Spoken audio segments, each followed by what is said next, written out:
নমস্কার, news today ইন্ডিয়ার exclusive big ব্রেকিংয়ে আপনাদের সকলকে স্বাগত। আমি অব্বার আলী, চিফ রিপোর্টার। এই মুহূর্তে আপনাদের সঙ্গে জুড়ে রয়েছি একটি গুরুত্বপূর্ণ আপডেট নিয়ে। আপনাদের জানিয়ে দিই, এই মুহূর্তে উত্তর দিনাজপুরের রাজনীতিতে সবথেকে বড় চাঞ্চল্যকর খবর, সেটি হচ্ছে কালিয়াগঞ্জের যিনি বিধায়ক রয়েছেন, কালিয়াগঞ্জের বিধায়ক সৌমেন রায় ফের বিজেপিতেই রিটার্ন করলেন, বিজেপিতে ফিরে এলেন। রাজ্যের বলা চলে বিরোধী দলনেতা শুভেন্দু অধিকারীর হাত ধরে। এই মুহূর্তের সবথেকে বিগ ব্রেকিং যেটা আপনাদের জানানোর চেষ্টা করব, ইতিমধ্যেই রাজ্যের সমস্ত প্রাইম চ্যানেলগুলোতে এ বিষয়ে খবর সম্প্রচারিত হওয়া শুরু হয়েছে। ঠিক যেমনটা আমাদের কাছে তথ্য রয়েছে, আপনাদের জানানোর চেষ্টা করব যে বিজয়ী হওয়ার 6 মাসের মধ্যেই কালিয়াগঞ্জের যিনি বিধায়ক হয়েছিলেন সৌমেন রায়, তিনি উত্তর দিনাজপুর জেলা তৃণমূল কংগ্রেস সভাপতি সৌমেন রায়, তিনি কিন্তু বিজেপিতে যোগদান করলেন। এই মুহূর্তে সবথেকে বড় খবর যেটা আপনাদের জানানোর চেষ্টা করব, ঠিক যেই মুহূর্তে রাজ্যের ক্ষমতাসীন দল তৃণমূল কংগ্রেস উত্তর দিনাজপুরে লোকসভা নির্বাচনকে পাখির চোখ করে ঘুঁটি সাজাচ্ছিল, এখানে 9টি বিধানসভার মধ্যে 9টি বিধানসভাতেই যেহেতু তাদের সংখ্যাগরিষ্ঠতা রয়েছে, এমএলএদের তাগিদে বা এমএলএদের বিচারে তারা নিঃসন্দেহে এবার লাখেরও বেশি ভোটে মার্জিনে জিতবেন, এমনটাই কিন্তু প্রত্যাশার পার হচ্ছিল। তৃণমূল কংগ্রেস থেকে যিনি প্রার্থী হবেন তিনি সেই রেকর্ড মার্জিনে জিতবেন, এমনটাই আপনাদের জানানোর চেষ্টা করব। কিন্তু আপনাদের জানিয়ে দিই, এই মুহূর্তের সবথেকে বড় খবর, আমাদের কাছে যা তথ্য রয়েছে সেই তথ্য অনুযায়ী আপনাদের জানাচ্ছি, কালিয়াগঞ্জের বিধায়ক সৌমেন রায়, যিনি বিধানসভা নির্বাচনে 2023-এর বিধানসভা নির্বাচনে ভোটে জয়লাভ করার পরেই তিনি জেলা সভাপতি কানাইলাল আগরওয়াল, রাজ্যের মন্ত্রী গোলাম রাব্বানির হাত ধরে তৃণমূল কংগ্রেসে যোগদান করেছিলেন। তিনি কিন্তু ঠিক লোকসভার আগের মুহূর্তে 2024-এর লোকসভার আগের মুহূর্তে বিজেপিতে প্রত্যাবর্তন করলেন।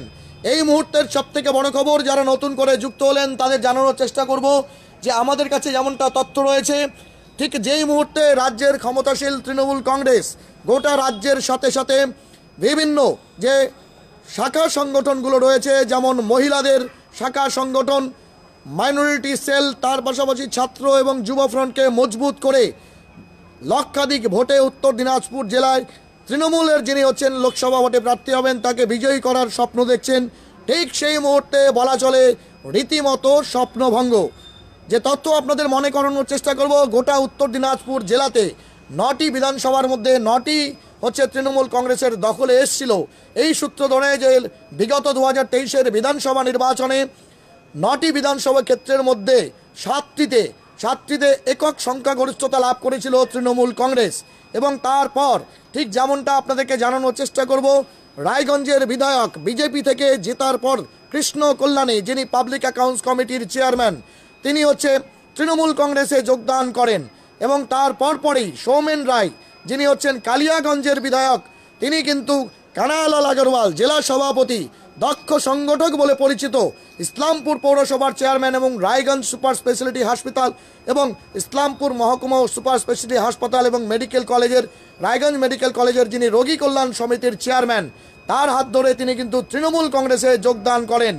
আপনাদের জানিয়ে দিই, একাধিক সভা সমিতিতে তিনি কিন্তু বিজেপি থেকে আসার পরে বিজেপির বিরুদ্ধে বিষোদ্গার করেছিলেন। কিন্তু আপনাদের যেটা জানানোর চেষ্টা করব, আমাদের কাছে যে তথ্য রয়েছে আপনাদের জানানোর চেষ্টা করব, এই মুহূর্তের সবথেকে বড় খবর, রায়গঞ্জের পর কালিয়াগঞ্জের যিনি বিধায়ক ছিলেন সৌমেন রায়, তিনি কিন্তু কলকাতাতে বিজেপির যে দলীয় কার্যালয় রয়েছে, সেই বিজেপির দলীয় কার্যালয়, সেখানে গিয়ে শুভেন্দু অধিকারীর হাত ধরে তিনি কিন্তু বিজেপিতে যোগদান করলেন, এমনটাই কিন্তু আমাদের কাছে তথ্য রয়েছে।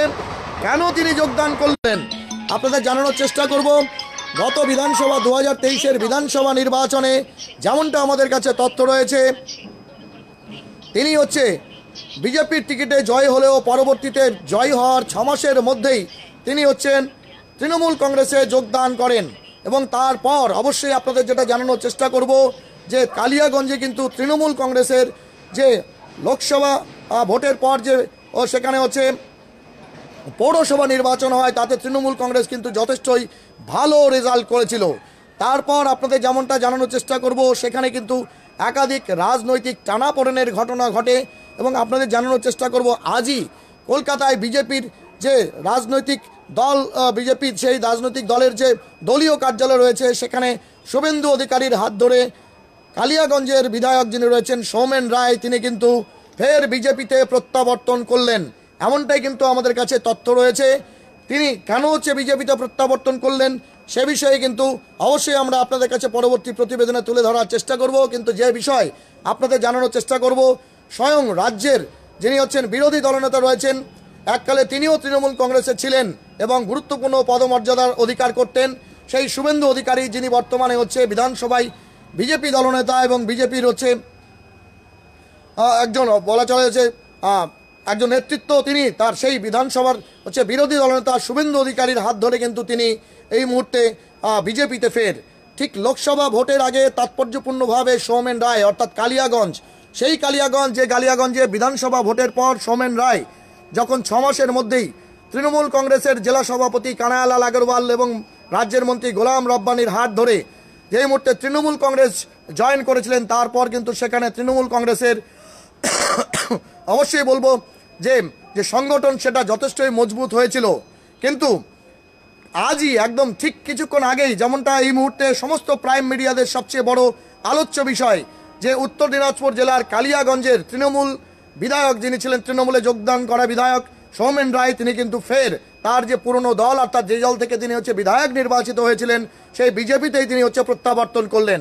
এ বিষয়ে অবশ্যই শুভেন্দু অধিকারী প্রেস মিট করেছেন, রাজ্যের বিরোধী দলনেতা, সেটি যেমন আপনাদের আমরা জানানোর চেষ্টা করব। পরবর্তীতে সৌমেন রায় কি বলছেন এই বিষয়ে, এবং পাশাপাশি তৃণমূল কংগ্রেসের নেতৃত্বরা, জেলা সভাপতি থেকে শুরু করে অন্যান্যরা কি বলছেন, তার এই হঠাৎ করে তৃণমূল ছেড়ে দিয়ে বিজেপি যাওয়ার পেছনে কি কারণ রয়েছে, সে বিষয়ে পূর্ণাঙ্গ প্রতিবেদন আমরা প্রকাশ করব। এতক্ষণ লাইভে প্রতিবেদনটি এবং আপডেটটি আমাদের সঙ্গে দেখার জন্য অনেক ধন্যবাদ। আমরা আসছি খুব তাড়াতাড়ি, খুব শীঘ্রই অন্যান্য রাজনৈতিক নেতৃত্বদের প্রতিক্রিয়া নিয়ে। জুড়ে থাকুন নিউজ টুডে ইন্ডিয়ায়।